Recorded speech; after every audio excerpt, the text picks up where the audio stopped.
The Lakers' blockbuster trade for Anthony Davis means that Lonzo Ball, taken second overall by the Lakers in the 2017 draft, is headed to New Orleans. Ball's missed 65 games in his first two seasons, shooting just 38% from the field. Now, ESPN's Ohm Youngmisuk caught up with his dad, LaVar Ball, at the Drew League in Los Angeles and got this reaction to the trade. Like I say again, it'll be the worst move the Lakers ever did in their life, and they'll never win another championship. Guaranteed. I told y'all it was crashing down. Now it completely crashed, but at least my son got off the boat before the thing exploded. I gave him a chance. You can rewind it and go back, and I said, if you get the three Ball brothers, you're going to survive this. You let them go, boy, it's going to be a cold day in hell.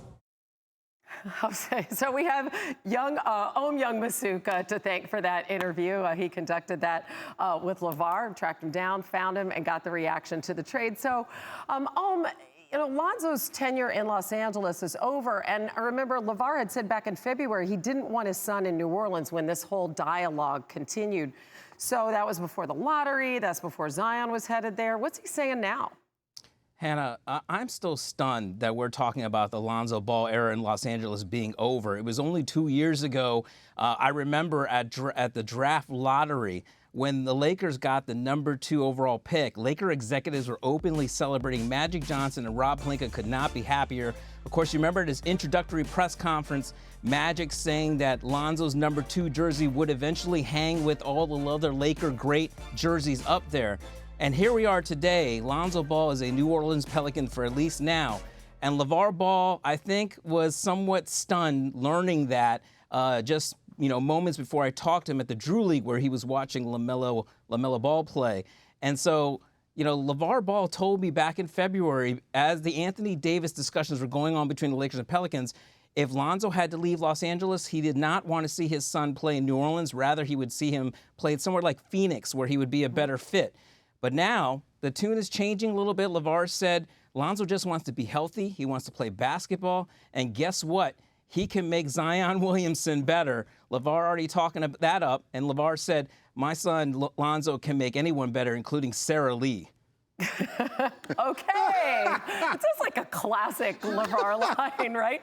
Okay, so let's talk about L.A. as you cover the Lakers day in and day out. So we've been talking about it all morning. LeBron James titles, they've always come with a pair of stars. So in Miami, you have D. Wade and Chris Bosh. In Cleveland, you have Kyrie and Kevin Love.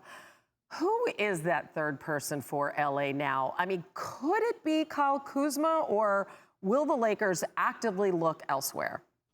Well, I think the Lakers gave themselves an option here by keeping Kyle Kuzma and insisting on keeping Kyle Kuzma. They had to pay a heavy price to do that, but at least keeping Kyle Kuzma gives you the option that if you do strike out in free agency, Kyle Kuzma could perhaps be that third guy behind Anthony Davis and LeBron James. Now, I think in free agency, the Lakers are still going to attack and go after a max free agent with about $32 million that they're going to have, according to Bobby Marks.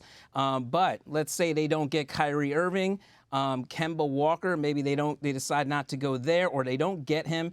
Then I think the option for the Lakers is to break up that $32 million and try to get maybe 3 solid role players who can help them stretch the floor. Last summer, the Lakers went opposite and tried not to add shooting instead of adding playmakers. This summer, I think the priority is going to be to add shooting around LeBron James and now Anthony Davis. So you could see them look at maybe a restricted free agent. They would love to have perhaps a restricted free agent like Malcolm Brogdon, but he could perhaps be pricey. But then you could see maybe Bojan Bogdanovic, perhaps bringing back Brook Lopez and Terrence Ross. These are the type of names that if they do decide to break up that max slot, they're going to go after guys like that. Right. Very interesting. And I've also heard you say, Kobe Bryant likes Kyle Kuzma, and as goes Kobe Bryant, goes Rob Pelinka, et cetera, et cetera. A couple of weeks ago, and again, it just seems like yesterday, there are people urging Jeannie Buss to sell the team. There's absolute chaos in the Lakers front office. They are undergoing so much criticism. And now, how does this trade change the narrative immediately? It changes it big time, Hannah. I mean, I think it's going to take Los Angeles a little time to get over perhaps the tremors of what it probably feels like an earthquake to them, because You know, listen, for 2 years now, the Lakers have been talking about building around Lonzo Ball, Brandon Ingram, and those young guys. And those 2 young guys, along with Josh Hart, are now out the door. But here comes Anthony Davis. This city is desperate for a winner.